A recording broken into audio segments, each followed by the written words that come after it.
All right.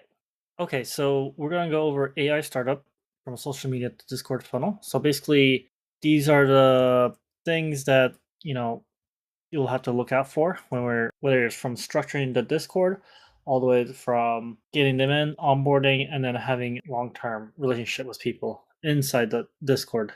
And so what we will try to focus on more of a AI based companies. So basically, we need transformation videos from before and after, educational content, creator testimonies, and with lead magnet, with proper Discord structure and conversion tactics.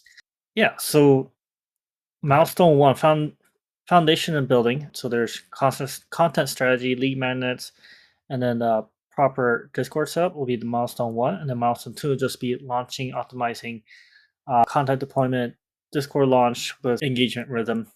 And then milestone three would be scaling and conversion with high performance analysis and first conversion event with case studies and creation. So we'll keep metrics with social engagement, lead conversions, Discord health, and monetization. Now this we can go.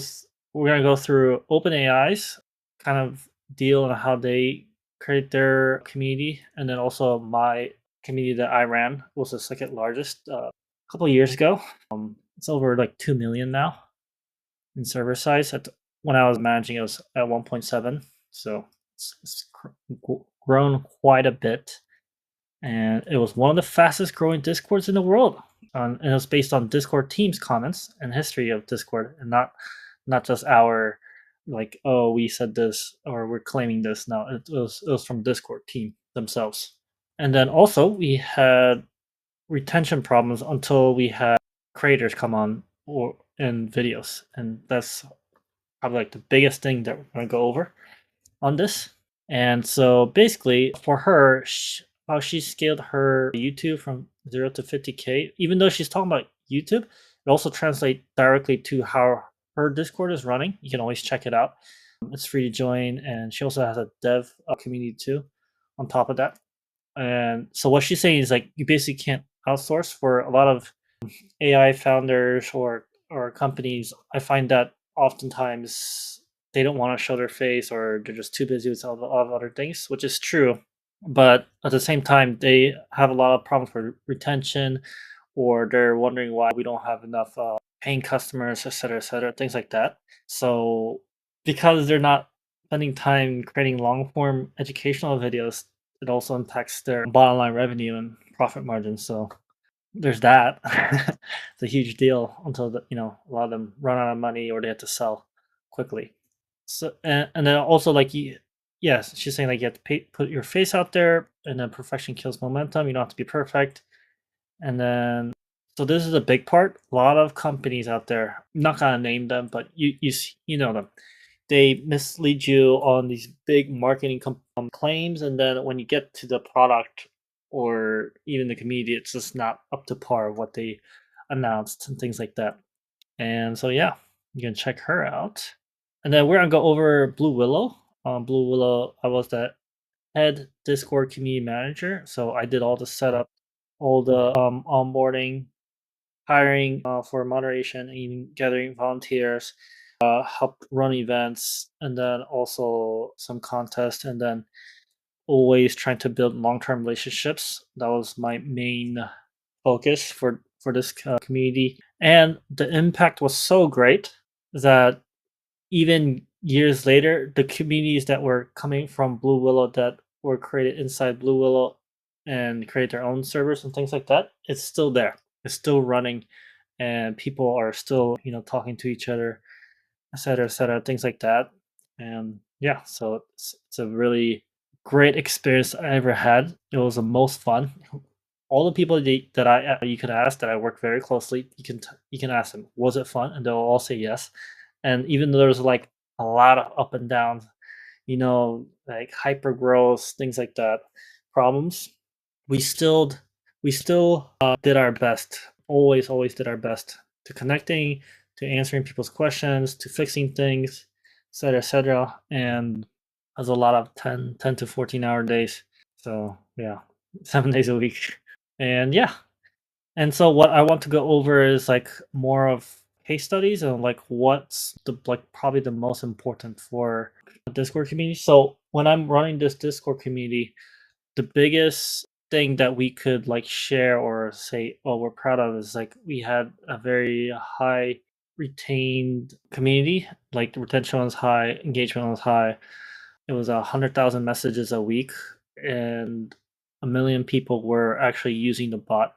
Like there was 1 million creations of the of images. It was a text to image company, so it was like a mid-journey competitor, basically, if you want to look at it that way. And for your AI company, if you have a creators, like some companies, they have like connections to thousands of creators, then we will try to aim for 10, 20, and 30-minute videos. And if they can do longer, that would be great. So this is based on not only on my experience, but also on Google's. They had the 7 hours of content for different channels and 11 different touch points from being cold to a hot paying customer, basically. That's on average. So basically, we want to reach that 7 hours minimum, but obviously, it can be easily reached if you have 1,000 creators creating the same content and same videos about the brand and then about the services. So yeah, and then the emphasis is educational videos that helps other creators shift their mindset. So that's really super important because let's say you don't do this and probably create more short term, short form, just like high clickbait. I could never find a long term relationship community across any industry you can go into, whether it's from financial AI, coaching agencies, things like that.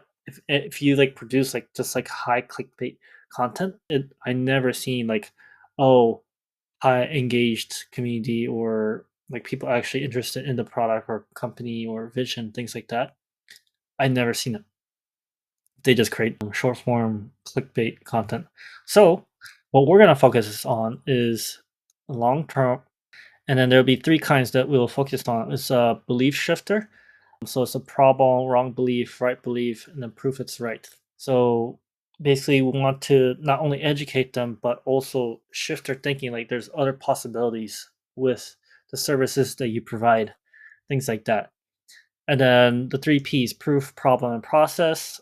So basically, starting with the proof to find the problem, and then develop the process, and then we can this probably be like more of a long term, I guess, funnel or educational video, and it probably take a lot more time before we can release these types of videos.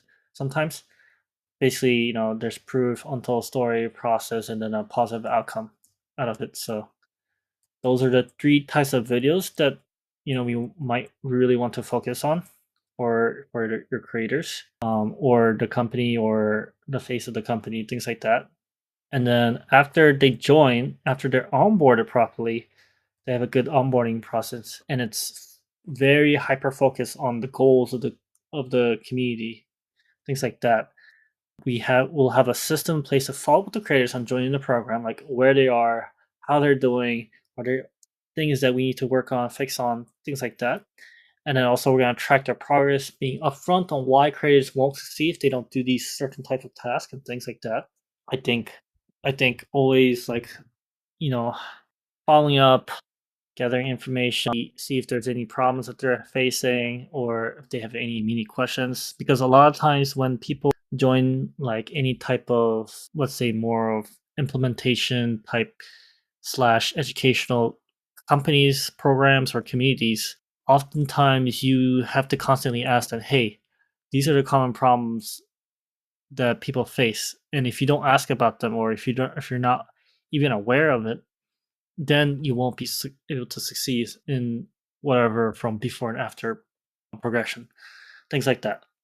And then after we gather all their feedbacks and looking at also the trend in the market, and then see where all the leaky buckets are, we just go back to the drawing board, make some changes from all the way from when they start to join in it, all the way to being a top or top person. And then we'll also So another part of the community is like having a super active team that are willing to help both internally and externally, inside both inside the team and then also for the community members. I think a lot of times people go into start a community, but they don't realize how much work you have to actually put in on a daily basis, every single day, because you don't know. A lot of times people are in the community from 7 days a week, and you always need to support them or try to figure out their problems, because that part of customer satisfaction is lead to speed, and then also things that they want, and then also helping them things that they need, and then also a big part of running any type of community is like just like sharing, creating a space where people are able to share just like also their personal life, even though there's a lot of technical things that people might need to confess or learn about or things like that. The big part of community is also having being able to share their own stories, their own emotions, feelings, things that they're going through, and creating a very supportive place. And it always starts with the team itself. I never seen. It's very hard to have a community run on its own if the brand is not strong, if the brand is not well known, if they don't have enough content like we discussed before to create those type of vision. And then we always have to reiterate what the vision, the goals, and things that we're trying to provide for people. And so that's like a huge part. And then I would say when we're hiring people or getting people in the team, they just first be able to follow the direction of the marketing goals. I joined some companies, and there was always, what was it? There was always a conflict of communication. Even though they say, "Oh, we're having good communication and we're following directions," their direction is.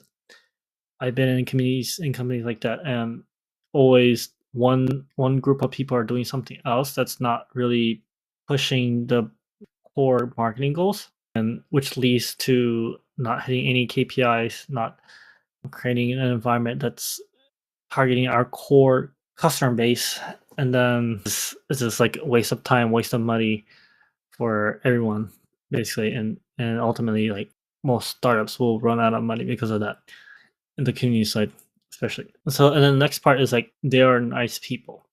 I don't know how many times I've seen so many communities have very hyper aggressive. On top of that, they're very mean, or it just doesn't feel like they care for other people's feelings or emotions and things that they're going through.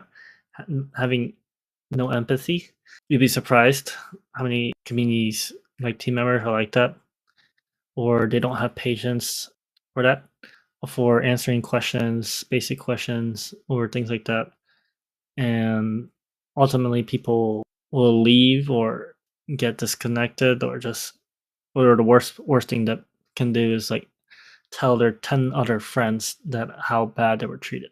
It's like most times some team members might abuse the opportunity and the gift that they have to even like connect with people. The gift, I think, in my point of view, things like that. And then also like having a 30-day calendar on things to do, things to say, events to run, things like that. I think when you don't have that, not even like a simple one, like, hey, we're gonna do these things on these type of days. It's just not. It will just become disorganized, on unsuccessful months, or just like we don't know where things are going, things like that. So, and then also on top of that, it's like gathering positive feedback. Most servers know how to collect feedback, but they don't know how to showcase it. I don't know why.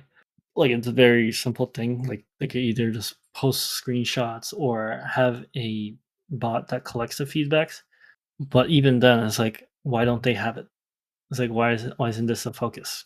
Why are we delaying the fact that what? Because a lot of people always want to know what others are saying about the company, communities, things like that. So I think that's super important. But yeah, a lot of times when I go see a lot of Discord communities or any communities itself, Like I don't see any feedback postings, like positive ones.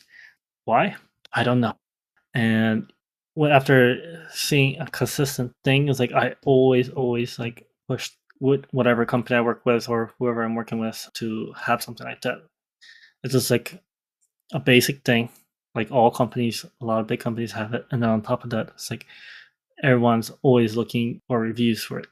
It's like, do we always have to think, it's like, are we covering the basic stats before we're doing any like crazy marketing funnels or tactics, things like that. I think that's what a lot of companies lack in their communities. Like they don't have a base structure, a list of things that they should talk about, list of tasks, and then things that they should hit, basically. And then months goes by, and then you're wondering, oh, why is this working? Because whoever's running the community usually don't have the basics down, and it's very hard to work with them. And then you ultimately end up with like either selling your company, or you just like run out of money and just have to close everything down, or you have to scramble for more funding and more money, and people up giving up more equity towards other people or private equity companies. So yeah, there's that. And if you ever want to have more consultation, more help, or even help build out your community, you can always reach out to me through links that I'll be posting, or you can just go to my website, danieljung.org, and you can also schedule a call, or you can just send out an email at danieljung.org. And if you have any other questions, please reach out. Thank you.